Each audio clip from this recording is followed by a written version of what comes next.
അവിടെ മോർപ്പെണ്ണും ഭർത്താവും ഒക്കെ വന്നിട്ടുണ്ടെന്നാ അപ്പച്ചി വിളിച്ചപ്പോ പറഞ്ഞത്. കെട്ടൊക്കെ നിറയ്ക്കുന്ന സമയത്ത് ചെല്ലത്തില്ലേന്ന് ചോദിച്ചു. എനിക്ക് കെട്ട് നിറയ്ക്കുന്നിടത്തേക്ക് വരാൻ പറ്റാത്ത അവസ്ഥയെന്ന് പറഞ്ഞ ഒഴിഞ്ഞത്. കെട്ട് നിറയ്ക്കട്ടെ, കെട്ട് നിറയ്ക്കട്ടെ. ഇത് അവന്റെ അവസാനത്തെ കെട്ട് നിറയാ. അവൻ മലയ്ക്ക് പോകുന്ന സമയത്ത് നീ വെറുതെ ഏടാകൂടെ ഒന്ന് ഒപ്പിക്കല്ലേ.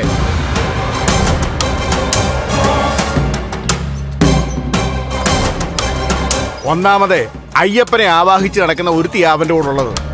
അത് തന്നെയാ ഞാൻ അവനോട് പറയുന്നത്. മണ്ഡലമാസമായിട്ട് ദുഷ്ടചിന്തകളൊന്നും പാടില്ലടാ. അച്ഛൻ ഓർമ്മയുണ്ടോ, എനിക്കും കണ്ണനും 11 വയസ്സുള്ളപ്പോ ഇതുപോലൊരു മണ്ഡലകാലത്താ അച്ഛനും അവന്റെ അച്ഛനും കൂടി ഞങ്ങളെ മല കയറ്റിയത്.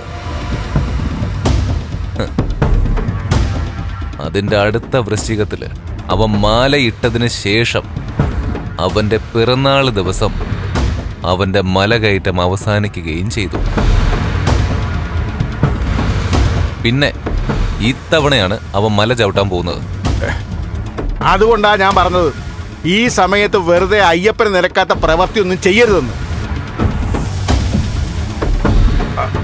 അല്ലെങ്കിൽ തന്നെ ഇതിനകത്താ സഞ്ചാരം. നിന്റെ പ്രവൃത്തി കൊണ്ട് ഇനി കട്ടിൽ ഒരേ കിടപ്പ് കിടക്കേണ്ട അവസ്ഥ ഉണ്ടാക്കല്ലേ മോനെ. അച്ഛൻ കൂടുതലൊന്നും പറയണ്ട. അച്ഛന്റെ കഴിഞ്ഞ കാലം ഉണ്ടല്ലോ, അത് വളരെ മോശ.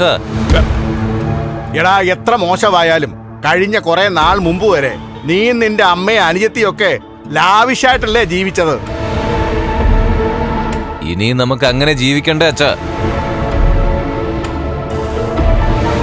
അതിന് വെറുതെ ഇങ്ങനെ വീടിനകത്ത് ഇരുന്ന് കഴിഞ്ഞാൽ സാധിക്കില്ല.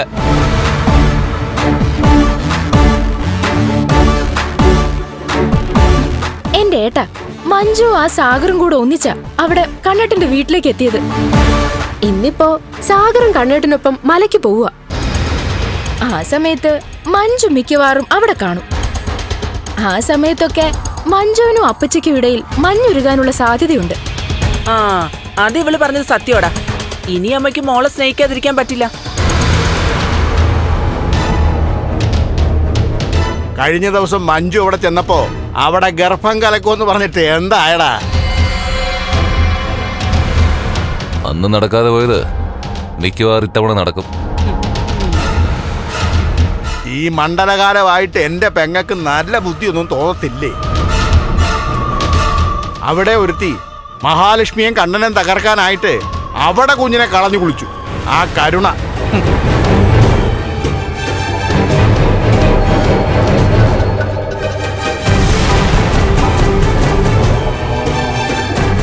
ഒരു മണ്ഡലകാലം കണ്ണന് തോരാ കണ്ണീര് കൊടുത്തെങ്കിൽ ഇനി അതങ്ങനെ തന്നെ ആയിരിക്കും വച്ചാ. അവന്റെ ജന്മമാസം അവനും അവനെ സ്നേഹിക്കുന്നവരും ജന്മകാലത്ത് മറക്കാൻ പോകുന്നില്ല.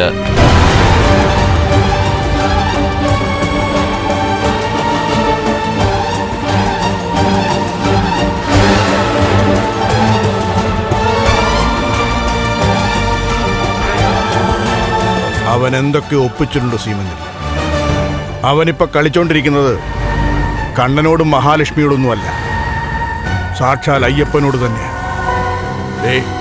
മണ്ഡലമാസമായിട്ട് ഇടയ്ക്കിടയ്ക്ക് ഒരുത്തനെന്നെ രാത്രി വന്ന് ശല്യം ചെയ്യുന്നുണ്ട്, സ്വപ്നത്തിലും അല്ലാതെയൊക്കെ.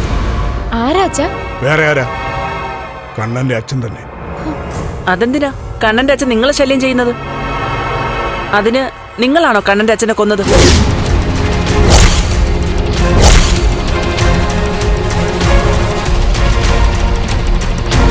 ഞാൻ കൊന്നിട്ടൊന്നുമില്ല.